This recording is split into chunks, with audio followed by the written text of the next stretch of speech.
Good afternoon. It's glad to introduce our experiences to execute the policies of the cases of Korea's policies and strategies for women's engagement and changes and further leaps in the fields of science, engineering, and technology for a better world.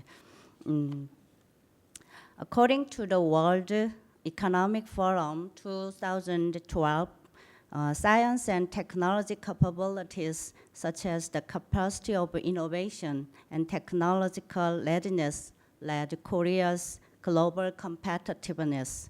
Following the 1997 Asian financial crisis, McKinsey has repeatedly proposed that raising female labor participation is the key to Korea's further economic development.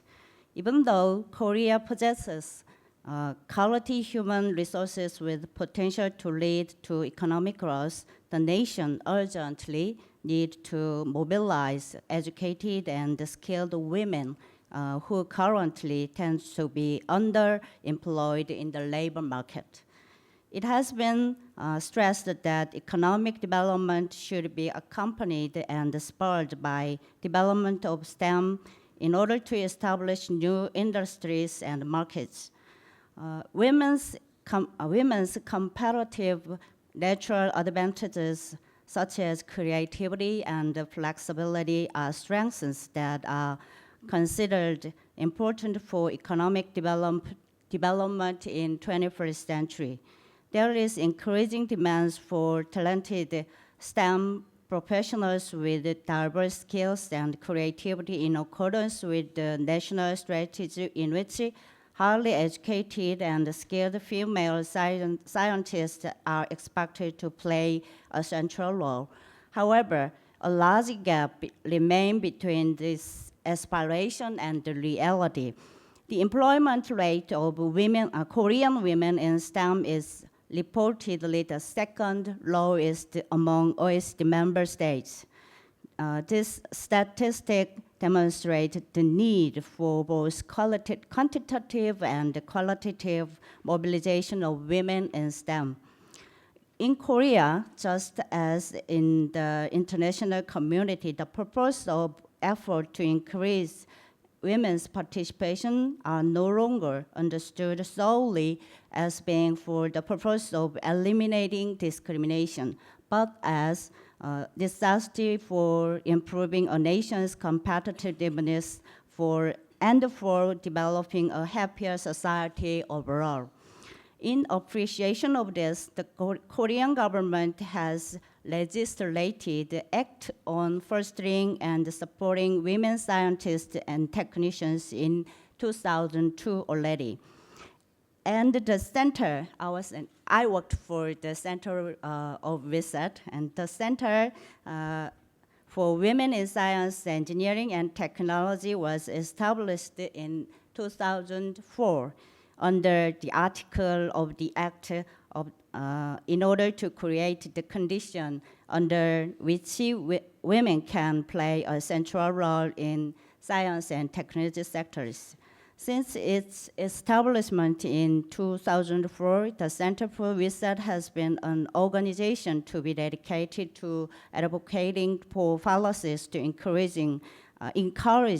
the participation of women in science and to increase access to the knowledge and tools integral for women's career advancement in Korea.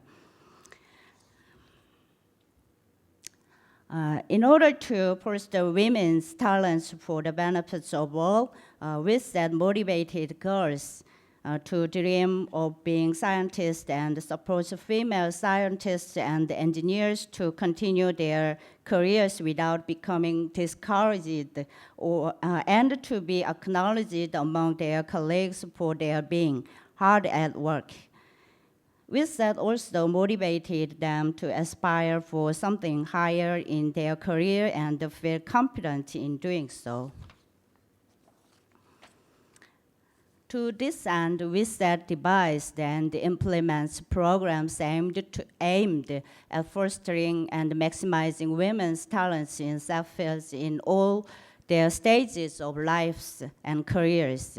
The systematic programs of WISET are constituted of counseling, mentoring, training for promoting the study of science among girls and women, and programs to support women throughout their careers to bring out institutional and societal transformation with regard to science. You can see the detailed explanation of WISA program in the brochure distributed through the Gender Summit 6. You see this book. Yes, and you can see very explained explanation you can see in this book. All the programs are cooperated with the basic plan of fostering and supporting women scientists and engineers of Korean government, planned every 5 years. Now, we have the third one is executing. It has successfully carried out its program to promote women and girls in the field of SAT. Women ratio of bachelor, it's a somewhat very small text in this graph. You can see the data of change of, through our effort by executing the programs. Women's ratio of bachelor's degree matriculation in engineering field increased from 18.9% in 2007 to 20% in 2012. The number of women got doctoral degrees in science and engineering field are nearly doubled. And the regular women worker rates in science and technology R&D personnel is from below 10% to 13% now.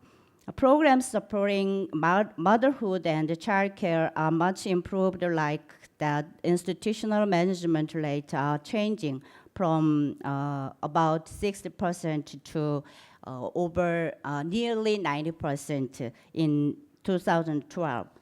The example that WISET has set for encouraging the broad participation of women in science and technology has immediate application in many developing nations that much resemble the Korea of 30 years ago.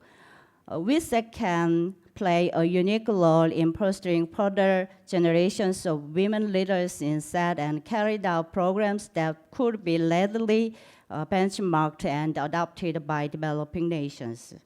This approach applies both to women pursuing advanced research in major universities and development solutions for women's communities, such as empowering women to ensure that their children can access proper medical treatment and that the water of their communities remains potable, for example.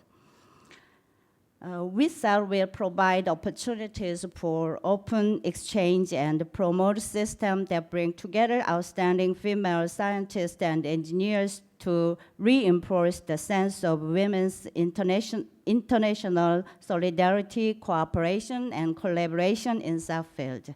As you can see in this data, achieving gender equality in all activities related to science technology is still a challenge for the Center for WISET. Now WISET began to transform the strategy of women's issue in science, engineering, and technology with the gendered innovation for all people in R&D. In this manner, the Center for WISET embraces the holistic approach to empowering and engagement of women in science and technology by achieving the good for women is good for all. Thank you.